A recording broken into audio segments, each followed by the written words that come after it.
Eh, queda listo, Francisco, si quieres compartir mientras yo te voy presentando ya más formalmente. Vamos a leer las características de Francisco para que lo conozcan. Francisco Mamani es un chileno, pero con cierta particularidad porque él está haciendo su doctorado. Él es formalmente profesor de Historia y Geografía por la Universidad de Concepción y tiene un máster en Historia y Civilizaciones Comparadas por la Universidad de París 7. Actualmente se encuentra finalizando el doctorado en Historia del Arte por l'École Normale Supérieure de París en cotutela con la Universidad de Granada en España.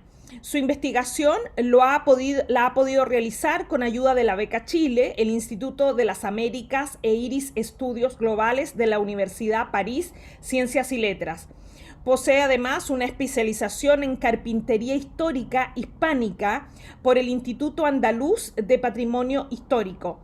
En su tesis doctoral aborda la carpintería de lo blanco en la arquitectura religiosa del Virreinato del Perú durante los siglos XVI y XVII, desde un enfoque donde gravitan los términos de transferencia cultural, circulación, agencia y zonas de contacto. Sus áreas de investigación se relacionan con la historia de la técnica en el arte, la historia de la construcción y la arquitectura virreinal americana durante la primera modernidad. Ha escrito algunos artículos sobre estos temas, ha participado en varios congresos nacionales e internacionales y pertenece a varias sociedades científicas como LASA, Sección Colonial y la Asociación Chilena de Historiadores. Así que, como pueden ver, estamos acompañados de un gran expositor que me alegra muchísimo se pueda integrar y quedas en mano para poder iniciar tu presentación, Francisco. Les recuerdo, para los que están, y también, bueno, Francisco lo sabe, pero no está de más decirlo, Francisco va a exponer del orden de los 40 minutos y luego vamos a dar espacio a preguntas o comentarios. Los invito entonces a realizar sus preguntas y comentarios a través del chat porque como somos muchos inscritos y van a ir apareciendo durante la exposición, se hace imposible la circunstancia de darles la palabra, ya que sería un poco injusto que algunos sí y a otros no. Entonces yo me preocupo de recoger los comentarios y se los transmito a Francisco en voz alta y vamos articulando un debate al final que nos ocuparía aproximadamente unos 15 minutos. ¿Ya? Ok, Francisco. Ok, voy a cerrar esto. Ahí sí. Voy a también poner el cronómetro para organizar bien el tiempo. Y bueno, en primer lugar, ¿se me escucha bien, Marcela? ¿Marcela se escucha bien?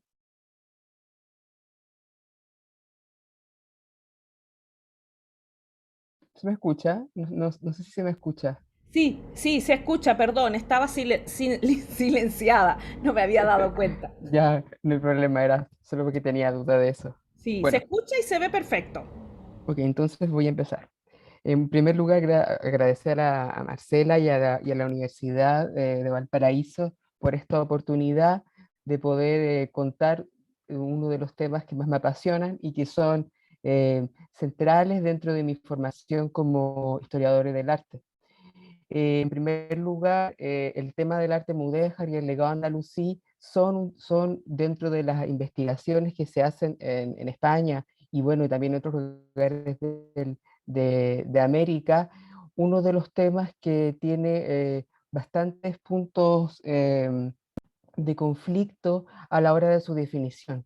Y como veremos en esta presentación, estas definiciones van a aparecer constantemente dependiendo de la forma en la cómo comprendamos el arte y específicamente cómo entendemos lo que se entiende como una transculturación. Eh, voy a poner la primera imagen.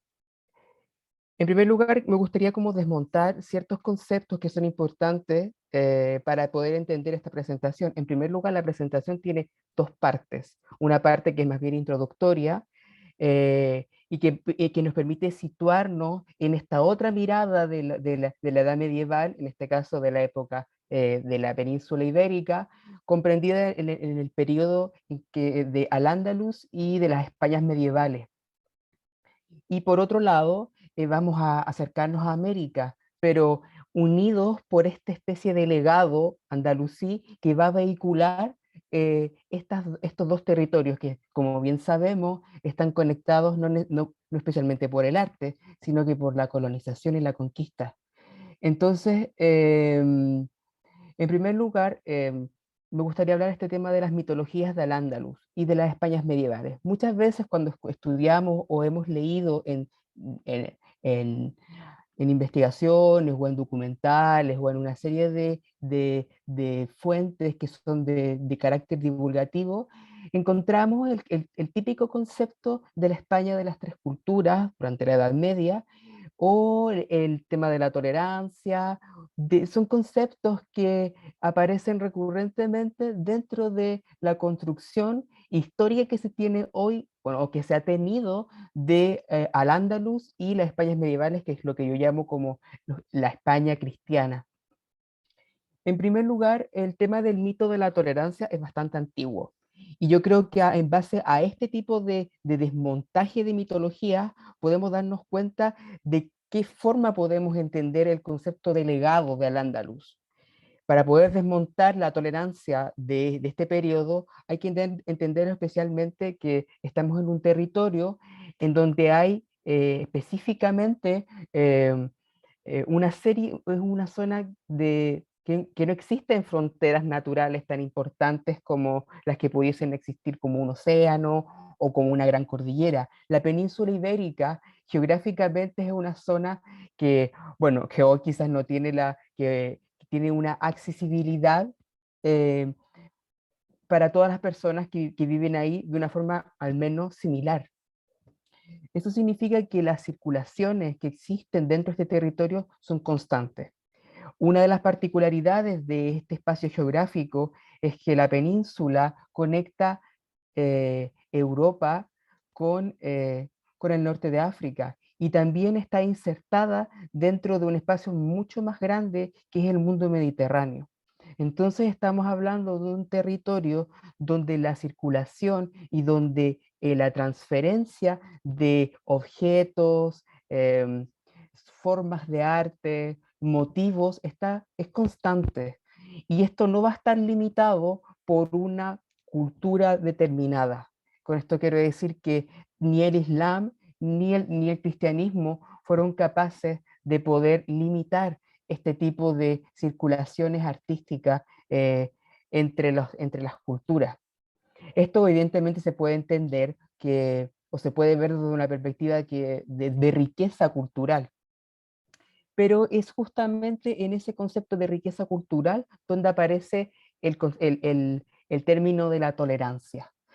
Y la tolerancia se entiende en un contexto político español, un contexto de construcción identitaria nacional, del Estado-Nación de España, y aparecen figuras como personas como Américo Castro en el año 1948, o Serafín Fanjul, ya mucho después, en el año 2000, que empiezan a hablar desde diferentes lugares sobre este mito de la tolerancia. En primer lugar, Américo Castro sostiene que esta tolerancia está basada por el concepto de la convivencia.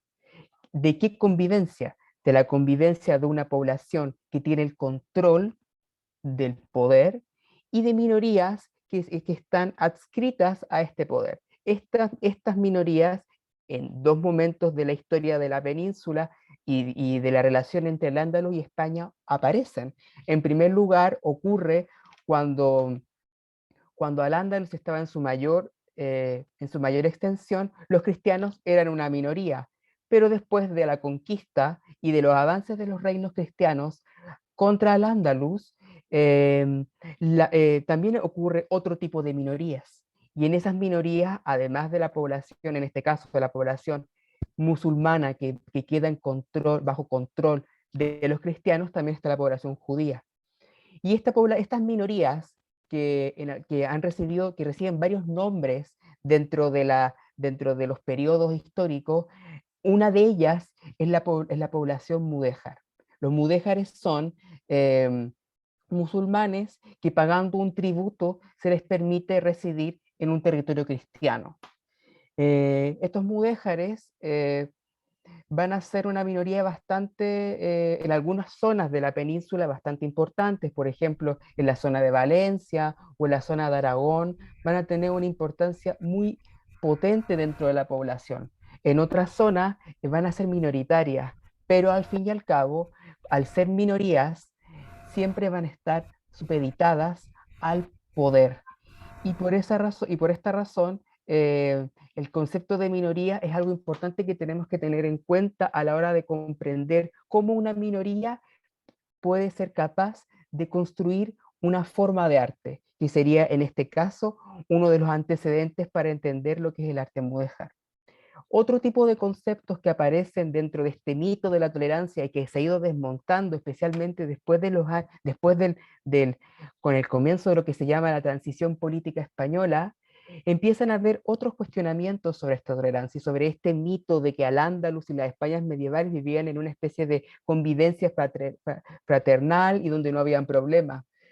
Otros historiadores, por ejemplo, plantean desde otro lado. Por ejemplo, tenemos a María Rosa Menocal, que el año 2002, profesora de la Universidad de Yale, habla de una tolerancia andalusí. O sea, vemos que variados historiadores del arte, historiadores también como tradicionales, se han dedicado a interpretar este periodo de la historia de la península desde ciertas posiciones políticas o desde ciertas interpretaciones para poder entender qué está ocurriendo en una zona de alta circulación y de transferencias constantes entre las poblaciones de diferentes culturas, que en el fondo vamos a ir viendo que tan diferentes no eran.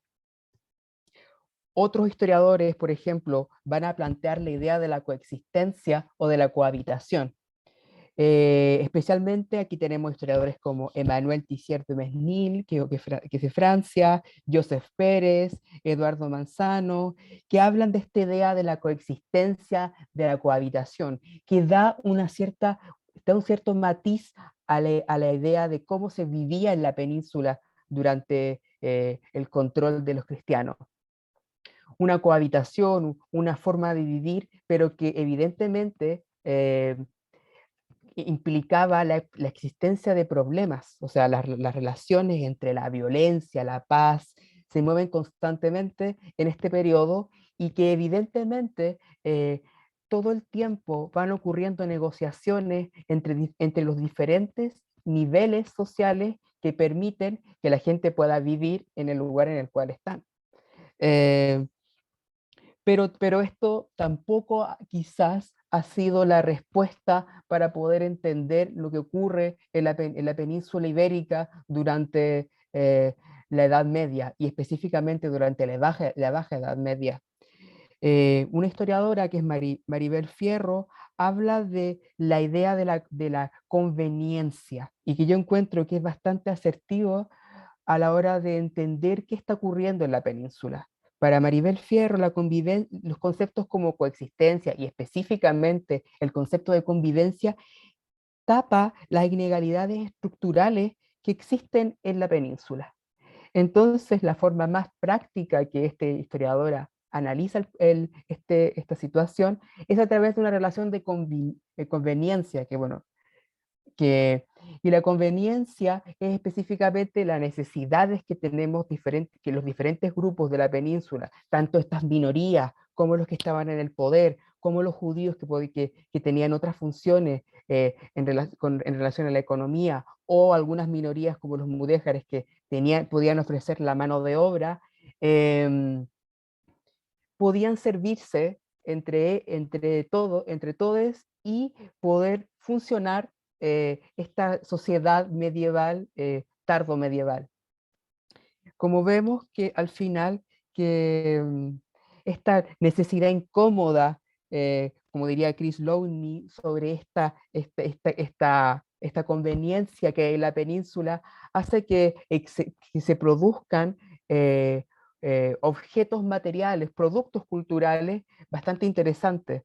Y como dije anteriormente, estos objetos, que no necesariamente son materiales, sino que muchas veces también están en la construcción de la lengua, de la vestimenta, circulan, se traducen y también sufren procesos de hibridación. Cambian constantemente porque estas personas convivían, coexistían, cohabitaban en un espacio en el que necesariamente, a pesar del conflicto evidente que existía, eh, se movían ciertas cosas y aprendían a poder funcionar en base a los elementos materiales que tenían a su disposición. Bajo este concepto general se desmonta la idea de la tolerancia. Evidentemente la tolerancia como objetivo principal, como especie de mito de la España de las tres culturas que hasta el día de hoy todavía aparece en ciertos programas culturales o de difusión de España, está completamente desmontado. Y hoy por hoy entendemos que la coexistencia o la cohabitación están marcadas por una conveniencia de las poblaciones y que esto se va a traducir específicamente en la cultura. Eh, Otra de las mitologías que quiero contar y que es específicamente que es la fundadora del título de esta presentación es lo que es el arte mudéjar. El arte mudéjar se puede desmontar también, pero a partir de una vertiente de lo que entendemos como arte mudéjar. Y esto es entender el arte mudéjar como un estilo de arte. Esta concepción de estilo nace en el siglo XIX de parte del historiador José Amador de los Ríos, quien en 1859, en el discurso de entrada a la Real Academia de Bellas Artes de San Fernando, expone una interesante propuesta que se llama el estilo mudéjar en arquitectura. Estamos en el siglo XIX, el siglo XIX es español y bueno, en Europa el siglo de la construcción de las naciones y del romanticismo. Entonces España empieza a buscar un proceso de identidad que se relacione con algo material, cultural y que sea propio. Evidentemente algunos miraban al Andaluz, miraban la Alhambra, pero también se daban cuenta que había muchas otras manifestaciones que incluían esa manifestación, vamos a llamar islámica, andalusí, pero bajo un barniz cristiano. Y es justamente eso lo que hace que Amador de los Ríos diga y cree el concepto de mudéjar, que como vimos hace un poco estaba creado o que se creó o se utilizó solo para la población musulmana que vivía bajo control cristiano. José Amador lo toma como un concepto para llamar un tipo de arte, un estilo. Hoy por hoy 2021, el concepto de estilo está completamente también desmontado. Hoy no hablamos de estilos artísticos bajo esta forma romántica del siglo XIX y de la primera mitad del XX. Ahora entendemos los estilos desde otra perspectiva y también los entendemos más que nada como lenguaje artístico, no como un estilo que entendemos el estilo y lo podemos definir como una expresión total de la cultura en las artes. Y este estilo se puede manifestar tanto en la arquitectura, como en la escritura, como en la poesía, como en las prácticas vestimentarias. El estilo atraviesa todos los elementos culturales, los productos culturales, y los unifica. Y eso, hoy por hoy, está siendo, no es algo que creamos los historiadores de arte.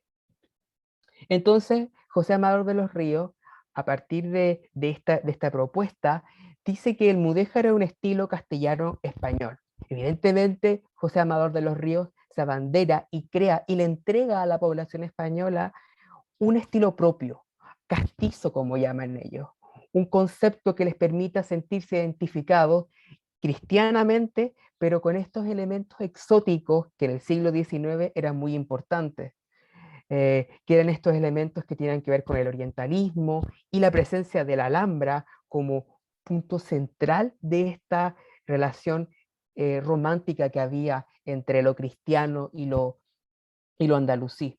Para ello lo fija del siglo XIII al siglo XV. Así él va haciendo el discurso. Y se manifiesta tanto la arquitectura religiosa, militar, civil, y se manifiesta también de otra forma. Se fusiona con otros estilos europeos. De esta manera, José Amador hace algo bastante interesante.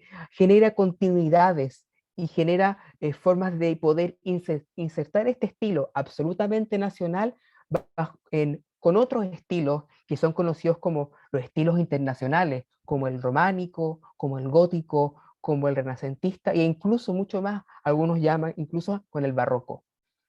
Entonces, el mudéjar se instala como una alternativa española propia para poder entender su propio arte. Pero esto evidentemente no fue fácil. Y desde el día uno que se instala este concepto, empiezan a haber discusiones que duran hasta el día de hoy, ya que como estilo de arte es fácil que pueda ser bombardeado, ya que hoy por hoy, como dije, los estilos artísticos ya no son utilizados para entender el arte. Y otra cosa finalmente que presenta José Amador es que el estilo mudéjar en arquitectura es una simbiosis cultural. Lo muestra, él dice que es una especie como de maridaje, como una mezcla cristiana-musulmana, un poco esencialista, vamos a decir, porque tampoco podemos saber muy bien cuáles son los límites de lo cristiano y de lo musulmán en un estilo que evidentemente tiene características híbridas. Haciendo un ping-pong con lo que pasa en América, en 1946, Manuel Toussaint, un historiador del arte mexicano muy importante para la institucionalidad del arte en América durante la primera mitad del siglo XX, escribe un libro sobre el arte mudéjar en América. Y en este libro hace una revisión, gracias a la colaboración de una decena de historiadores del arte de todo el continente, para poder como reunir todas estas manifestaciones que guardan relación con lo que José Amador de los Ríos propuso en 1859. A diferencia de lo que José Amador de los Ríos postula, Manuel Toussaint ya está mucho más conectado con lo que está ocurriendo en su época. Evidentemente el concepto de mudéjar del siglo XIX no es el mismo de la primera mitad del XX. Entonces para Toussaint el concepto de mudéjar está mucho más lejano de un estilo, sino que está más que nada presente como una persistencia, como una especie como de espíritu que está presente en nuestra arquitectura virreinal.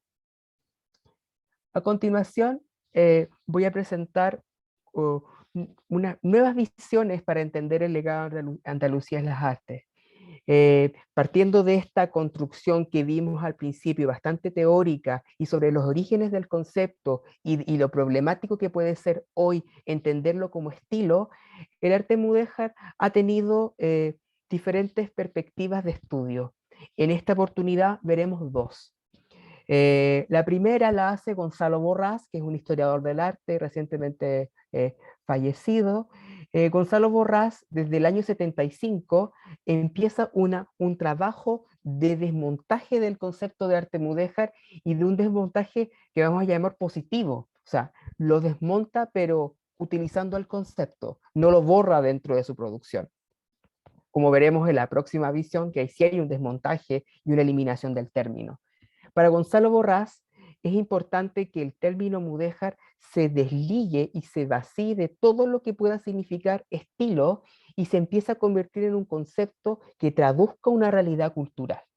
O sea, sale de lo estilístico y se empieza a convertir en la representación de su tiempo, algo que también puede generar conflicto, ya que es un concepto que al ser muy homogeneizante puede generar problemas en un espacio, como hemos dicho, de constante circulación. La homogeneidad probablemente no sea su mayor característica. El año 75 es un año bastante importante porque ese año se institucionaliza la investigación del arte mudéjar en un concepto mucho más grande que se llama el mudéjarismo. El mudéjarismo es la expresión de todas estas manifestaciones que ocurren en este periodo del 13 al 15 y que no solamente se manifiestan en las artes como la pintura, la cerámica, sino que también en la arquitectura, pero también en la literatura, en la poesía y también en los estudios históricos. El mudejarismo se convierte entonces como en un gran paraguas que permite vislumbrar todo este tipo de manifestaciones que presentan esta relación que vamos a llamar eh, eh, híbrida o mixta entre lo cristiano y lo musulmán, que en el fondo vamos a ir viendo que de mixta y mucho tampoco es tanto. O sea, vamos viendo que constantemente hay una fluctuación en algunos productos culturales que muestran este carácter transcultural que puede tener el- las manifestaciones artísticas de la península ibérica. Entonces, desde el año 75 hasta el año 91, Gonzalo Borrás se obsesiona y toma como bandera de lucha la depuración de este concepto. Y durante cada una de las presentaciones que hizo en este congreso, el año 81, el año 83, eh, empieza a presentar alternativas para poder comprender el mudéjar desde una perspectiva mucho más amplia. Por ejemplo, el año 75, él lo plantea como una constante artística.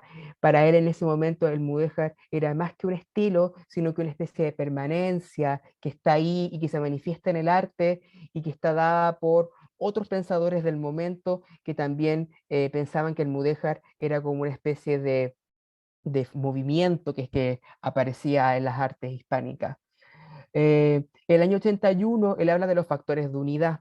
Los factores de unidad para él eran los elementos materiales que unen el arte mudéjar y que se pueden repetir eh, en los diferentes focos en los que aparece el mudéjar. Hay que entender que dentro de la península no todos los lugares tienen este tipo de manifestaciones. Entonces hay siempre un carácter de dispersión dentro de estas manifestaciones. Pero Gonzalo Borrás, en un momento de haber visto esta diversidad de focos, pensó que era necesario encontrar los elementos que los unieran y acabar con esta visión de buscar esta diversidad, sino de buscar elementos de unidad.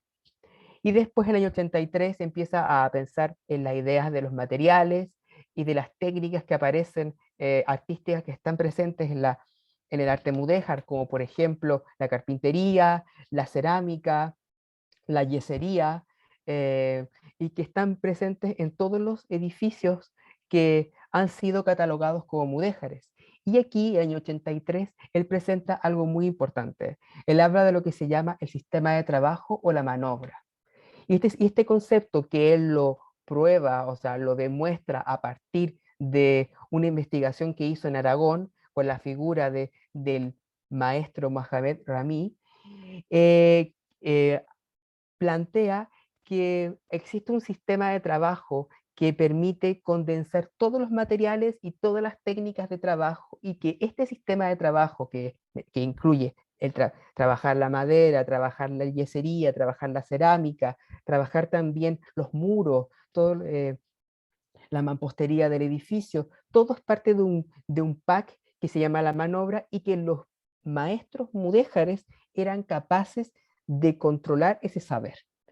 También, es cierto que, como se demuestra eh, eh, históricamente, no solo los mudéjares controlaban este sistema de trabajo. Y eso es algo que también se vuelve un problema a la hora de llamar mudéjar algo que también era controlado por los cristianos.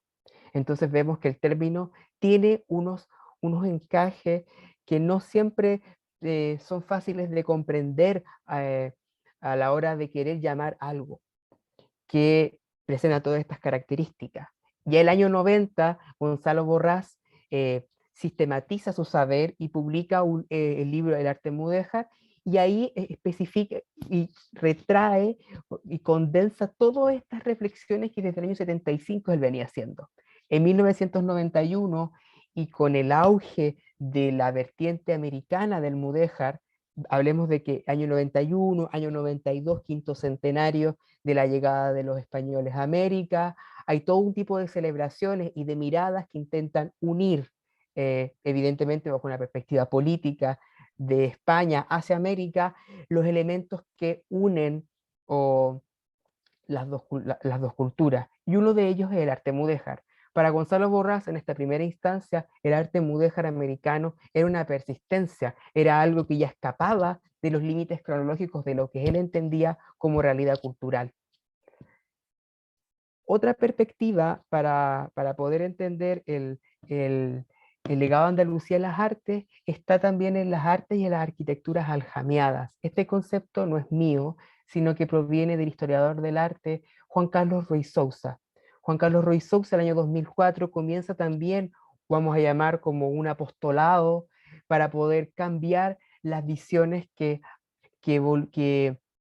minorizaban el legado andalusí y lo volvían como una especie de anexo de la arquitectura mudéjar, o inclusive como una especie de barniz de la arquitectura cristiana. Entonces utiliza el concepto de aljamiado. El aljamiado, para los que no lo saben, es una forma de escritura que aparece en la Baja Edad Media y también a principios de la primera modernidad, particularmente, en el que se escribe con caracteres arábigos, pero al leerse se lee en castellano. Entonces él utiliza esta metáfora para poder hablar de las artes y de la arquitectura y ver que existe también este carácter multilingüístico en las artes. Aquí Juan Carlos Ruiz Sousa entonces comienza esta política que hasta el día de hoy lo hace muy potentemente en la mayor parte de sus publicaciones.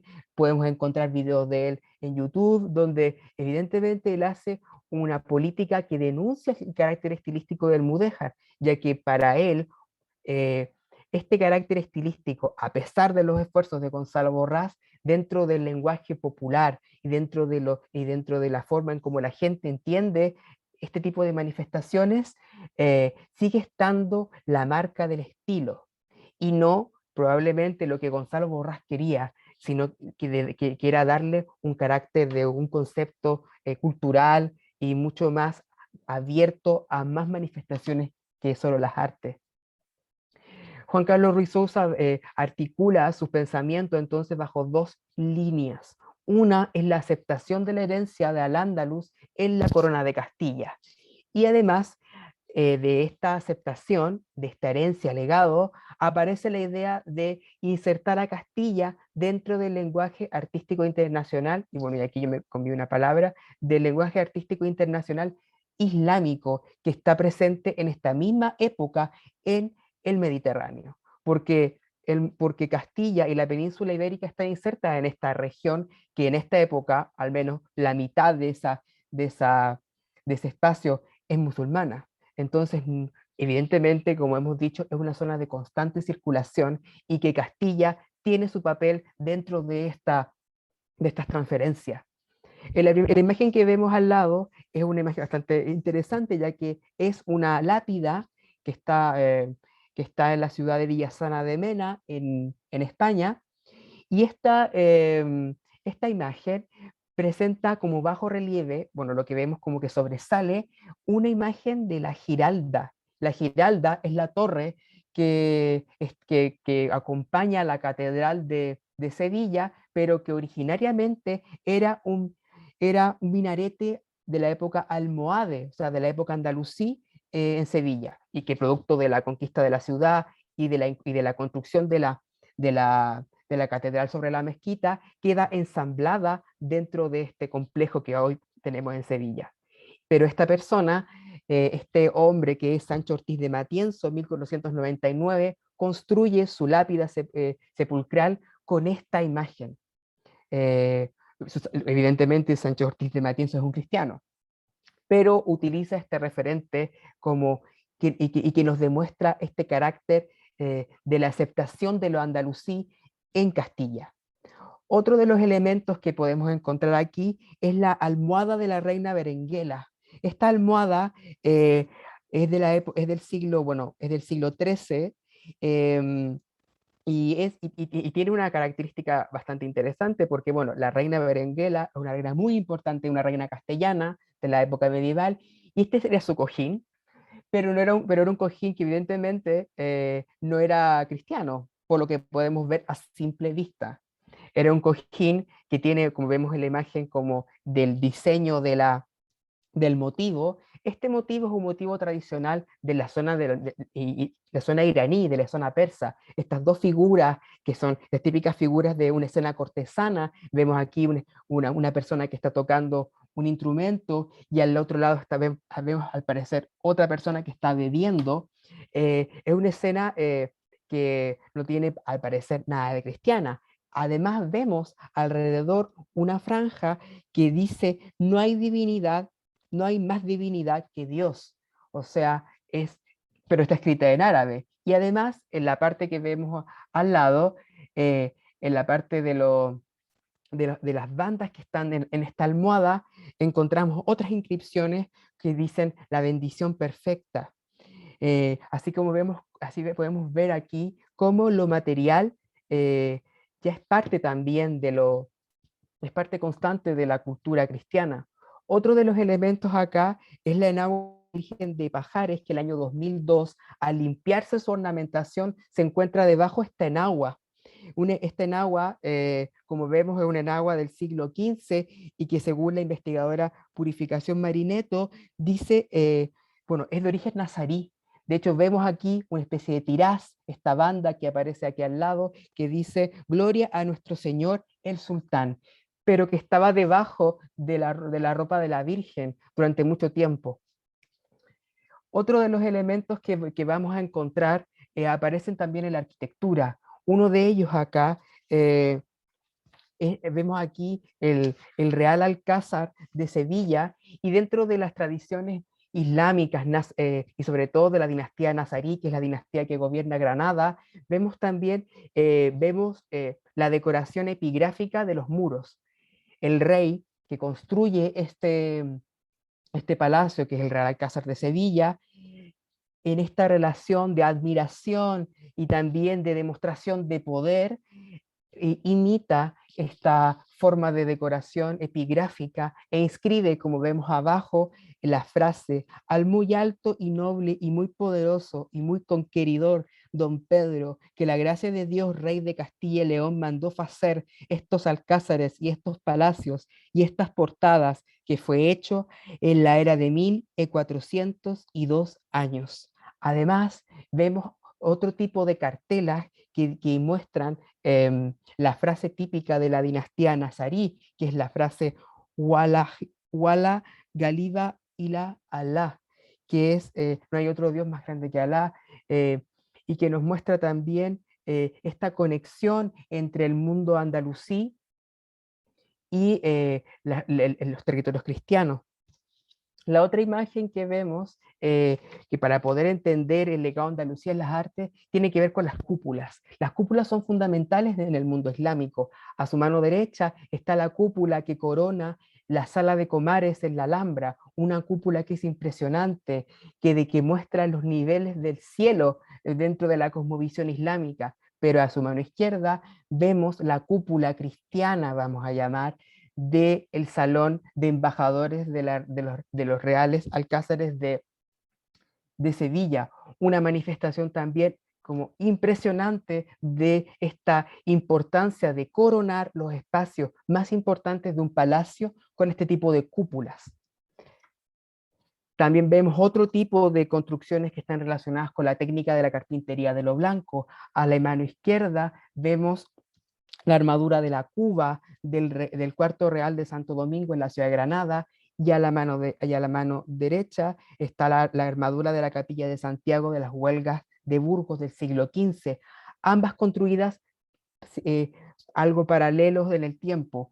Vemos que se manifiesta la misma técnica.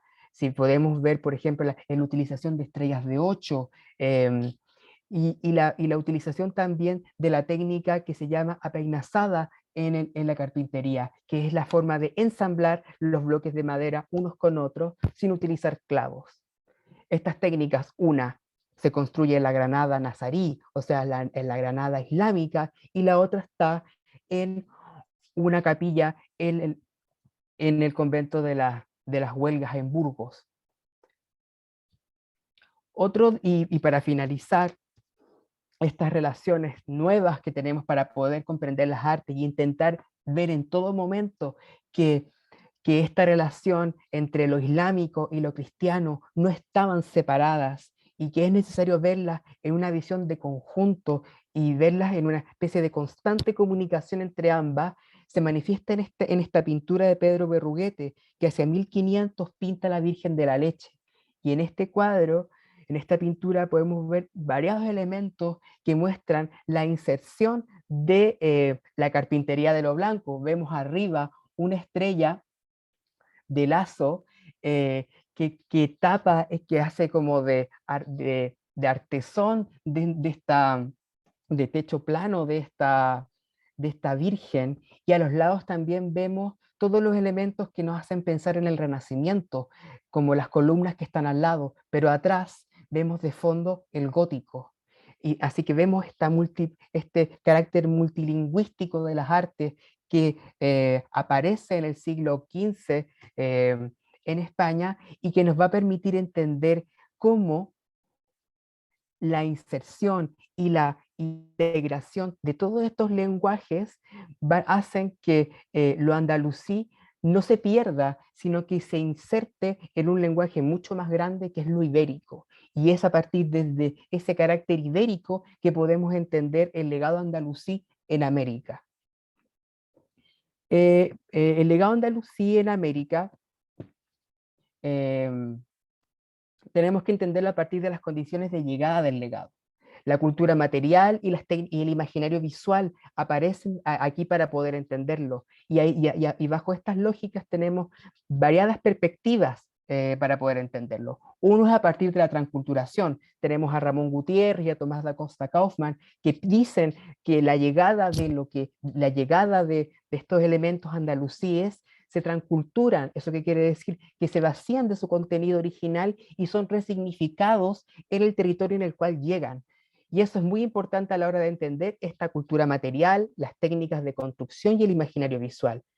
María Judith Feliciano en el año 2004 habla de lo que se llama la iberización de las formas mudéjares. ¿Esto qué quiere decir? Que lo que llega aquí ya no es entendido como musulmán, sino que es algo ibérico, algo castellano, algo que ya no remite a este pasado presente islámico.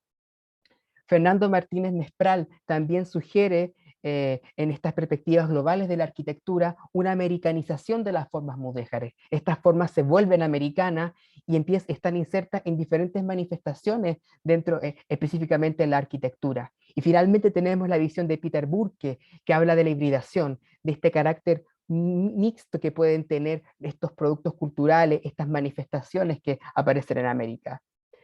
Como ejemplos, que son varios, he puesto los que yo considero más interesantes como visualmente. Uno de ellos es la jamuga. La jamuga es una silla que se utilizaba en el espacio andalusí y que es una silla como de poder. Recuerda mucho la silla curul curul de los romanos, y también tiene esta posición de control y de significación del poder. Pero esta silla ha estado asociada mucho con la figura de Hernán Cortés. Hernán Cortés aparece en muchas de las ilustraciones y de los códices que se hicieron en el siglo XVI sentado sobre esta silla, parlamentando, dictaminando cosas, porque esta silla indicaba el poder. Y esas imágenes las podemos ver a la mano izquierda, por ejemplo, como en el lienzo de Tlaxcala, o en el Códice Florentino, o la tira de Tepechcán, todas de fines del siglo XVI. Pero a la mano izquierda, perdón, derecha, vemos esta misma posición de poder, esta misma silla en otro tipo de persona, en Domingo de Guzmán, cacique de Yanguitlán en 1550. Esta persona ya no es Cortés, sino que ella es otro personaje importante, pero que también se sienta en esta silla, ya que esta silla de origen andalusí, pero iberizada en este espacio, porque evidentemente para las personas que veían este tipo de sillas no veían el Islam, estoy hablando de las personas como los indígenas que se rodeaban de este objeto, evidentemente lo veían como un producto extranjero, pero un producto absolutamente ibérico que venía con los conquistadores.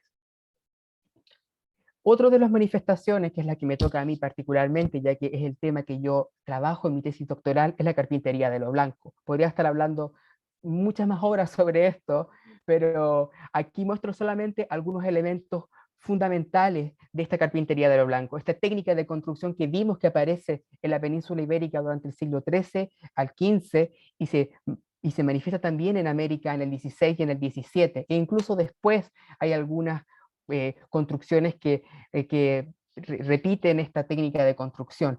Vemos, por ejemplo, la primera imagen es la cúpula que está en el convento de San Francisco en Lima, una de las de las 5 cúpulas creo que quedan de esta técnica de construcción. Habíamos visto la de Sevilla, esta es otra. Al medio vemos la imagen, vemos la armadura de 3 paños que corona la iglesia de Santo Domingo en Quito, otra de las manifestaciones más impresionantes de la carpintería de lo blanco en América. Y la imagen que ven al lado es una montea que aparece en un contrato que se firma para la construcción de la segunda, eh, la segunda catedral de Santa Fe de Bogotá.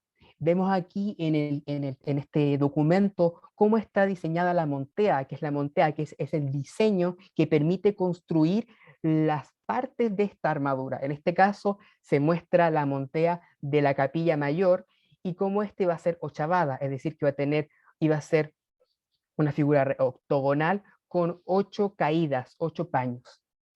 Otra de las manifestaciones del legado andalusí es el balcón o ajimez. Las dos que vemos a mano izquierda, una está en Lima, en el Palacio de Torretagle, y la otra aparece en Cusco, en el Palacio Arzobispal. Ambas también recuerdan los mucharabíes islámico, y también vemos que estas prácticas no solamente aparecen en América, sino que también están en otros lugares que fueron conquistadas en tiempos similares, que también son zonas alejadas dentro de esta península que fue Andalusí, en la que vemos la tercera imagen, es un balcón en la isla de Tenerife, y al otro lado vemos la Casa de los Mascarones en Granada, otro aljimés, ya no de época nazarí, sino que mucho posterior. Pero todos guardan esta relación con este legado. Otra de las figuras importantes dentro de lo que podríamos hablar de los imaginarios está con la figura de Santiago Mataindio o Tatailapa. Este Santiago Matagodos, que fue tan importante durante la conquista, aparece en América bajo diferentes formas. Pero aquí ya no es el Matagodos, sino que es el Mataindios. Y aparece, por ejemplo, en la segunda imagen en el texto de Guamán Madayala, y también con una pintura del Museo Pedro de Osma. En estas dos vemos la figura de Santiago Mataindio guardando relación similar con este Santiago Matamoros de la época medieval, y que bueno, que también aparece después en la primera modernidad. Pero esta figura se sincretiza, y para las poblaciones, para los pueblos andinos, la figura de Santiago Matamoros se transforma y se empieza a sincronizar. Los pueblos se apropian de esta figura y lo convierten en Tata Santiago, que es una forma de Tatailapa, el dios del rayo. Y vemos, por ejemplo, en la última imagen, que es contemporánea, una de las procesiones de este Santiago, de este Tata Santiago, que aparece en procesión en la ciudad de Santiago de Cayapa, en Bolivia. Así como vemos cómo va evolucionando este símbolo y cómo este imaginario se va reinventando. Otra de las representaciones del legado andalusí y de este imaginario aparece en lo que llamamos las mezquitas de Hernán Cortés. En muchas partes de la literatura del siglo XVI y de los registros que aparecen de las descripciones que se hacen de las ciudades, muchas veces los españoles describían las construcciones indígenas a partir de los elementos visuales que tenían ellos. Entonces, Hernán Cortés en 1519 le envía una carta a la reina Juana y al emperador Carlos V en la que dice: y aún en la ciudad más hermosa, es la ciudad más hermosa de fuera que hay en España, porque es muy torreada y llana, y certifico a vuestra alteza que yo conté desde una mezquita 400 y tantas torres en la dicha ciudad, y todas son de mezquitas. Esta carta se refiere a una visita que hizo Hernán Cortés eh, a una de las ciudades que estaban dentro del territorio azteca. Y aquí vemos un ejemplo del documento un mapa de México que se hace en Nuremberg en 1524, un documento que pertenece a la Newberry Library y que nos muestra cómo era concebido a partir de la descripción de Cortés, cómo era la ciudad de Tenochtitlán en ese momento. Y si podemos ver en detalle, en muchos de los lugares de esta ciudad aparecen torres con cúpulas muy similares a las que se podían pensar que las que hay en el mundo islámico, pero estas sirvieron para representar esta ciudad de Tenochtitlán como mezquitas, como llama Cortés, pero que probablemente eran templos o eran templos de la población indígena. Y vemos cómo este imaginario de lo andalusí se transmite en el siglo XVI para poder llamar a las cosas. Otro de los elementos es la tapada limeña. La tapada limeña también es un elemento que aparece en Lima y que tiene esta reminiscencia con el mundo andalusí. En la primera imagen vemos, por ejemplo, una acuarela de Pancho Fierro que nos muestra esta forma de poder taparse y que fue eliminada en los inicios de la República en Perú y que evidentemente, sin mucho más que decir, recuerdan a este mundo andalusí. Finalmente, para terminar esta presentación, me gustaría hablar de ciertos elementos que son, bueno, en este caso son tres, que presentan elementos que historiográficamente han sido pensadas como islámicas o que han tenido elementos andalusíes en su decoración o en su forma de entenderse. Una de ellas es esta cúpula, este cañón que aparece, esta es la cúpula de la nave, cúpula de cañón que es de la nave de la iglesia de los jesuitas en Quito, y como vemos, hay todo un diseño decorativo dorado entrelazado que para muchos historiadores, incluso hasta hoy, piensan que es una especie de cúfico. Pero, Pero este lo va a sinceramente, buscar. sinceramente Lo va a creo buscar. que evidentemente no es un elemento del cúfico, sino que son formas decorativas diferentes, pero al aparecer esta especie de mixtura, de este entrelazado de líneas, hace pensar en algo en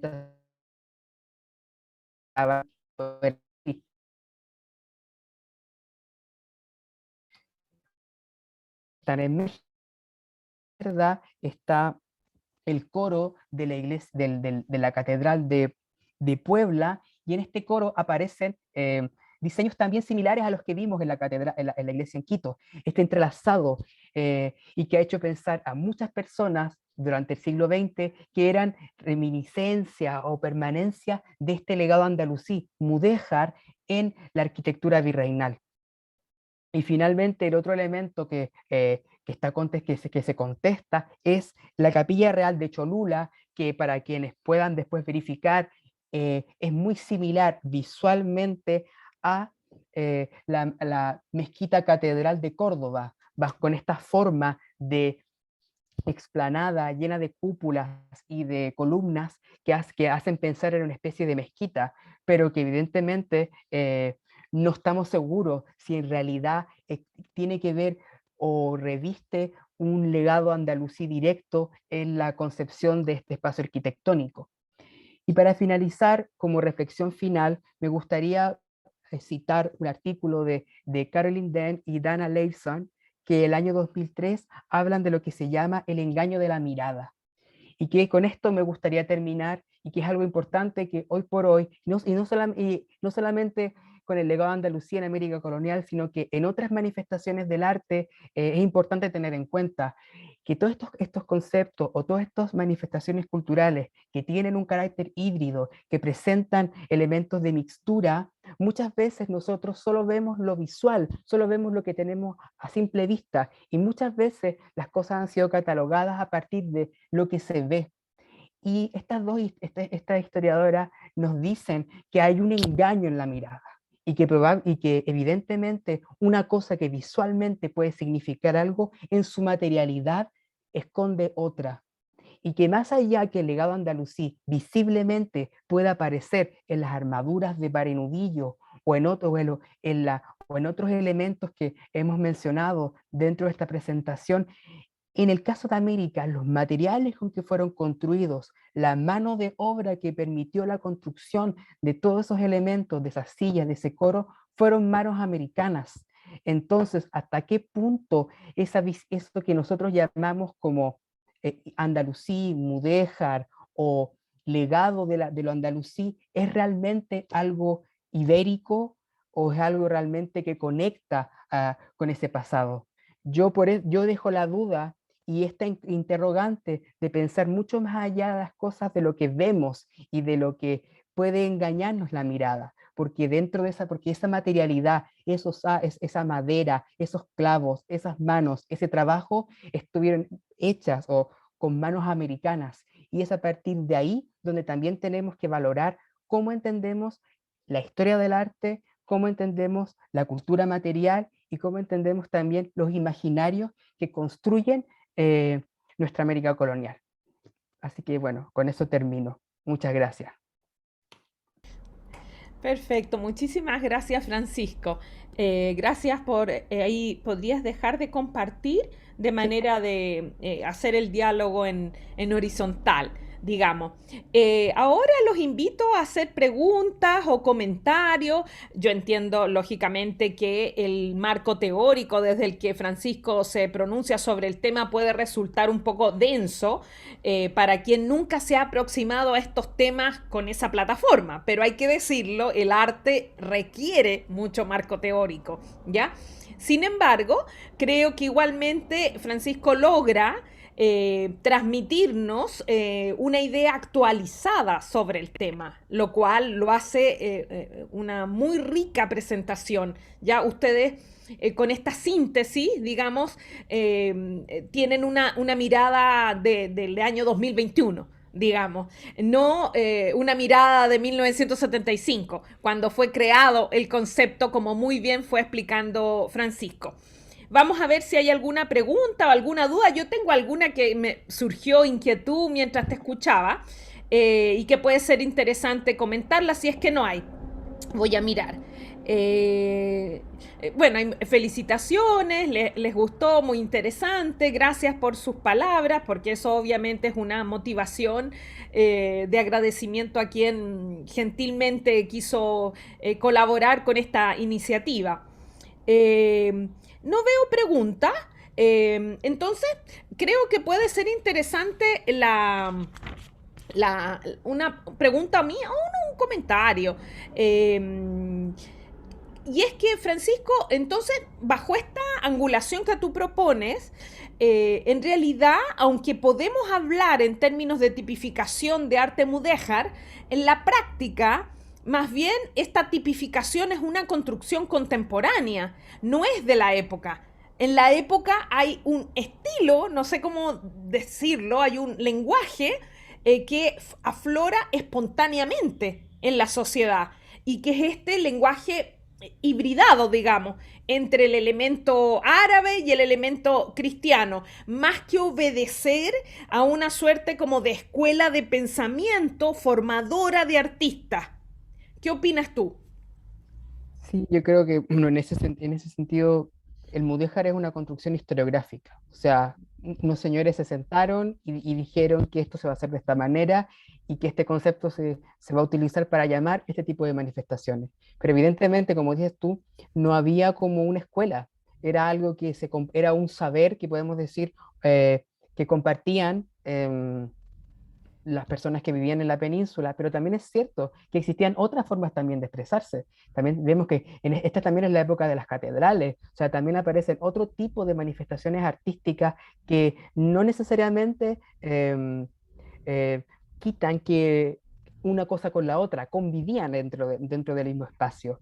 Entonces, vemos de que había como este carácter multilingüístico que aparece en todo momento. O sea, no es que esta época mudéjar solo se produjeran cosas mudéjares o cosas que mostraran este carácter mixto. También hay otras manifestaciones tan igual de importantes en la península ibérica que manifiestan este carácter multilingüístico porque es una zona de contacto y de circulación constante de diferentes formas de entender el arte.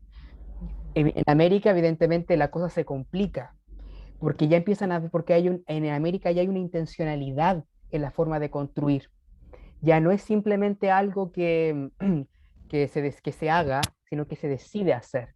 Entonces la perspectiva instrumental que tiene el arte es diferente. Y por eso creo que es con el tiempo, cuando ya ya con el siglo XVII, finales del XVII, empieza a ver como este ya arte americano mucho más maduro, y mucho más alejado de ciertas normativas que estaban dadas por la corona, que empiezan a haber otro tipo de manifestaciones y bueno, también es la época en que las manifestaciones mudéjares, bueno, en este caso en América, en el caso de las armaduras, ya se empiezan a dejar de hacer, porque ya hay otras formas de poder construir y que también eran quizás mejores en su momento. Uh-huh. Leo algunos comentarios que están surgiendo y que pueden dar motivo a reflexiones. Por ejemplo, Catherine dice, muchas gracias, hace poco estuve en Perú, Lima, y me llamaron mucho la atención los balcones, que justamente parte de esto tú lo mostraste, incluso tienen artesanía al respecto. Es bueno conocer más.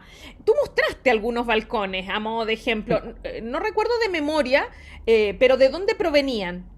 Bueno, los dos primeros, pues, los dos primeros están en Perú, que es como el lugar donde generalmente siempre se han asociado este tipo de balcones, porque no es cualquier balcón. Estamos Mm. hablando del balcón que es el ajimez. El balcón ajimez, ¿en qué consiste? Es un balcón como cualquier otro, pero tiene un cierre total que hace que la persona, que no se pueda ver a la persona que está mirando dentro del balcón. Y que esto recuerda mucho a los mucharabíes que están dentro del mundo islámico. No es como, porque en el espacio colonial de América, balcones hay en muchos lados, en Cartagena de India, en Cuba, en Venezuela, existe esta tradición de construir con balcones, pero estos específicos con cierre aparecen particularmente en Lima y bueno, y después puse al lado otros que están en Canarias, en la isla de Tenerife y en Granada, un poco para ver que también en otros lugares también se utilizaba este tipo de balcón.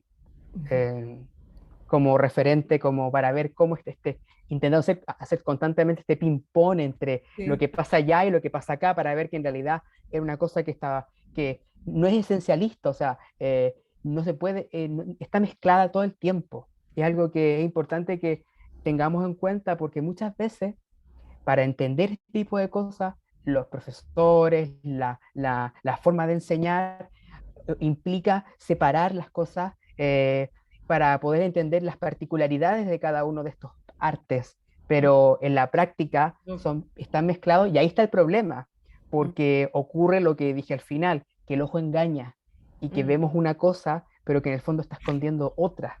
Mm. Sí, sí, es muy cierto. Incluso esto que comentaba me llevaba a pensar en el famoso arte gótico, que es contemporáneo a este periodo, y que nosotros con tanta facilidad lo tipificamos de esa manera. Pero nunca hay que olvidar, aunque Francisco y yo lo sabemos, pero lo digo para efectos de compartir el conocimiento actualizado, es que la expresión gótica es una expresión muy tardía al estilo gótico. Y de hecho, formalmente también nunca hubo una escuela gótica. Es como lo tipificó un teórico del arte, que no viene al caso nombrarlo para no distraerlos, pero que en algún momento comenzó a construir un planteamiento como ideológico sobre el tema en su comprensión. Y ese planteamiento lo recogimos nosotros y nos apropiamos de ello. Pero en realidad, en la época, este estilo empezó a surgir así, con esta suerte de expresiones híbridas entre lo que se estaba haciendo y lo que venía, Mientras la península ibérica, a raíz de esta, podríamos, en un buen sentido de la palabra, esta como contaminación cultural pujante que tiene en todo el territorio, expresa sus formas de arte de esta manera tan híbrida. No que obedezca a algo así como una escuela formada, ordenada, con tanto de publicaciones. No, es más bien algo muy espontáneo y que es un mérito que yo creo que hay que recogerlo porque da cuenta de una como tolerancia espontánea hacia la diversidad de estilos en la época, sin idealizar, pero sí entendiendo que espontáneamente se van dando estos contactos y estas construcciones, más que obedecer a algo tipificado, ordenado, estabilizado, que es como a veces los historiadores lo hacemos para Exacto. comprender el tema, pero sin querer un poco perjudicamos la visión del periodo porque nos olvidamos de esta dimensión espontánea que es fundamental de entenderla. Sí, por ejemplo, y más allá de los artesanos, de los que hacen este tipo de construcciones, también están los comitentes, las personas que dicen o que desean, oh, quiero que se construya esto de tal manera y quiero que tenga estas características y que esta persona puede decir que no, quiero que el techo sea de esta manera, quiero que sea medio gótico, quiero que tenga un poco de renacentista. Pues claro, porque la gente va a construir en relación o va a querer construir o va a desear que sus construcciones sean de una forma pensando en la moda, lo que sea, lo que se vea bonito, qué sé yo. Pero, por ejemplo, en la época, ya bastante tardío, y esto es en el siglo XVI, aparece una referencia sobre cómo se podía llamar esto que puede llamarse como mudéjar, y era llamado como a lo morisco, Claro. que es otro de los conceptos que también aparecen en la época y que retrotraen a la herencia andalusí y que es reconocible por una persona del 1500 para poder diferenciar qué cosa quería y qué cosa no, y lo llamaba a lo morisco. Y eso también aparece en otro tipo de concepto, el concepto morisco para llamar cosas que sí tenían relación con el ándalo, aparece en la ropa, aparece también en objetos como de la cultura material, o sea, era un concepto común para poder llamar algo que no era eh, típicamente cristiano europeo. Exacto. Eso yo creo que es de lo más potente a recordar e instalar en nuestro lenguaje, sin idealizar, como tú muy bien señalas, sobre el tema, en fin, sobre el asunto de la tolerancia, creo que es fantástico lo que fuiste planteando porque hay mucho de idealización sobre el tema y que incluso yo siento que a veces como historiadora hay debates sobre el punto a nivel de redes sociales, se ve mucho en los últimos años, donde en un afán como de limpiar esta idea negra que hay sobre España, se van instalando ideas nuevas, ya que no, que la tolerancia era fantástica y era un grupo casi como que vivía en el paraíso de la convivencia, olvidándose que habían tensiones, habían conflictos, habían rechazo, y bajo esta mirada tan de altos y bajos es como llegan a América los conquistadores. Los conquistadores no llegan con una idea tan definida, tan clara, porque incluso cuando veía las imágenes de las obras de arte, estas arquitecturas, me viene a la mente, claro, tú dices, las hacen la población local. Debemos pensar pueblos originarios, población criolla, en fin, que va construyendo, pero están tan bien hechas esas cúpulas, que a mí como que me cuesta pensar, no sé tú qué opinas, y puede ser interesante que lo plantee, me cuesta pensar que en América se formaron a distancia de kilómetros y con todo lo que implica, podríamos llamar constructores o ingenieros o arquitectos también. Como que tiendo a creer de que en realidad aquí hubo de por medio un arquitecto de influencia mudéjar, un constructor de influencia mudéjar, en fin, para lograr este resultado tan exitoso, sobre todo en estos balcones o en estas cúpulas. ¿Tú qué opinas? Bueno, ahí te estás metiendo en otro de los grandes debates que hay sobre el tema, específicamente porque la corona durante el siglo XVI, al menos la primera parte del periodo de la conquista, fue mucho más laxa a la hora de permitir la llegada de personas desde la península a América. O sea, y probablemente personas mudéjares o moriscas, como se llamaba, que como también se les llamaban en ese momento, pudieron haber llegado a América y podían haber presentado la técnica y haber ayudado a la construcción. También es cierto que a inicios del siglo, digo, del 1520, 30, las grandes construcciones mudéjares todavía no están de pie. O sea, estas empiezan mucho más después. Pensemos de que Lima empieza a construirse mucho después de, como acá prácticamente en la segunda mitad del siglo XVI. No es lo mismo que en Nueva España, pero que es actual México y otras partes de esa parte. Pero quiero decir que es probable que llegara alguno, pero no tenemos registro de eso. Y que probable, pero lo que sí lo que nos tiene que como quedar es que a pesar de que no llegara este maestro con la técnica como con sus documentos que digan soy carpintero de lo blanco y voy a construir, llegaron muchos otros que eran cristianos también y que habían aprendido la técnica a la par con ese morisco o con ese mudéjar y que probablemente ellos sí, sin necesidad de tener esta conexión como religiosa, sino de haber sido depositarios de este saber común, pudieron levantar este tipo de construcciones. Y el hecho, por ejemplo, más importante es que las ordenanzas de construcción, específicamente las ordenanzas de carpintería, que son las ordenanzas, son un sistema de reglas que permitían el acceso para el ejercicio de un oficio, dictaminaban la pureza de sangre. Es decir, que la persona que iba a ejercer como carpintero para este tipo de grandes trabajos, que son las armaduras, porque no es una puerta ni una ventana, sino que es una armadura, debía demostrar que era cristiano viejo.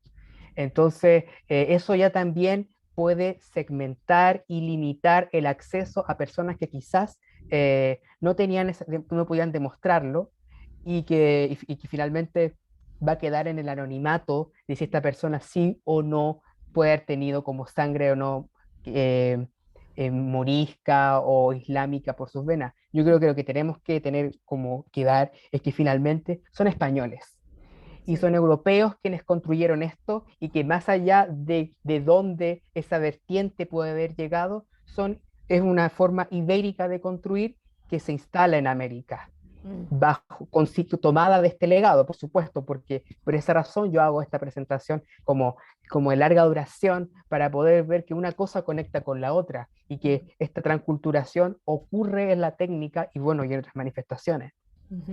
A este propósito creo que puede ser interesante. Karina pregunta, además del libro de Borrás, ¿recomiendas alguna otra bibliografía? ¿Tienes publicaciones tuyas para compartir? ¿Que lo puedas anotar tal vez en el chat? Yo ahora no tengo ninguna publicación así publicada en este momento, todas están por publicar, que eso es como el limbo de la publicación.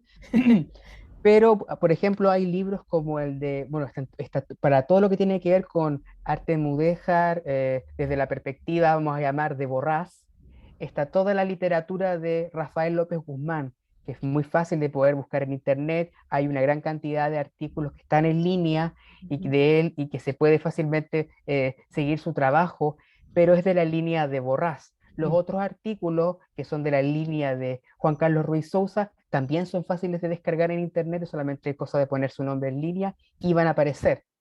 Creo que es importante tener estas dos visiones para poder comprender el fenómeno en su totalidad y no estar como fuera de onda sin entender cuál es el debate hoy y cómo se entiende ahora este legado, esta herencia.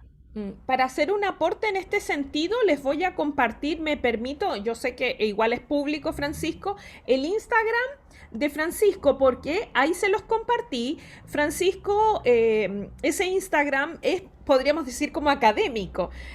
Por lo tanto, pueden tal vez al seguirlo, si tienen curiosidad, preguntarle internamente y quizás en los próximos días, tal vez Francisco podría hacer alguna posteo con imágenes de las obras, de modo, simplemente lo digo, Francisco, para que las personas puedan tener como el ayuda a memoria, porque como las palabras se las lleva el viento, quizás a más de alguien le interesaría indagar más, tener más propiedad en el conocimiento, incluso del mismo Borrás, en fin, que tú lo mencionas que es tan fundamental, y creo, no está de más hacerles saber que con Francisco nosotros en Instagram ya el año pasado hicimos un directo, un vivo, donde estuvimos conversando sobre el tema y que yo lo voy a compartir en mi Instagram. Y tenemos planificado otro en diciembre, donde en este vivo vamos a conversar y probablemente van a surgir nuevas aristas de este tema muy complejo, porque comprenderán que él lo está resumiendo en pocas palabras. Otro comentario, Sandra Moya dice, ¿se tiene alguna idea del legado de la música y la literatura en América Latina? ¿Tú qué nociones, Francisco, tienes sobre el punto?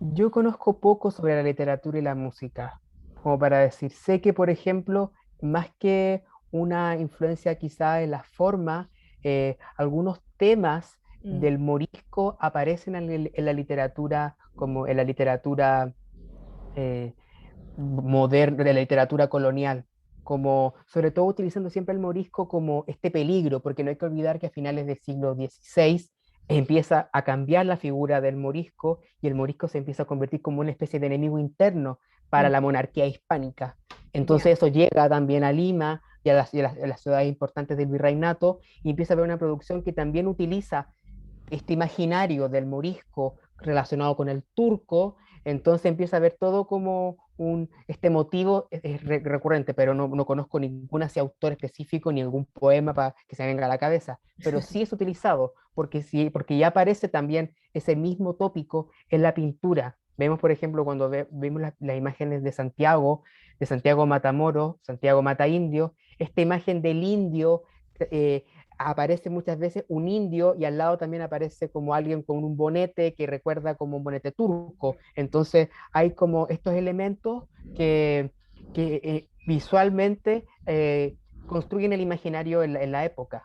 Ujú. Sí, sí. Mira, me parece interesante comentar también lo que observa Antonio en el chat. Dice muchas gracias por la presentación y el tema. Acá en Santiago de Chile tenemos una réplica a menor escala, pero muy hermosa del Palacio de la Alhambra, que yo entiendo que lo están restaurando. ¿Tú tienes alguna noción de esto, Francisco? Bueno, bueno, después del terremoto del 2000, fue el 10. 2011, 2010. El Mega. El Mega me imagino, quedó como completamente destrozado.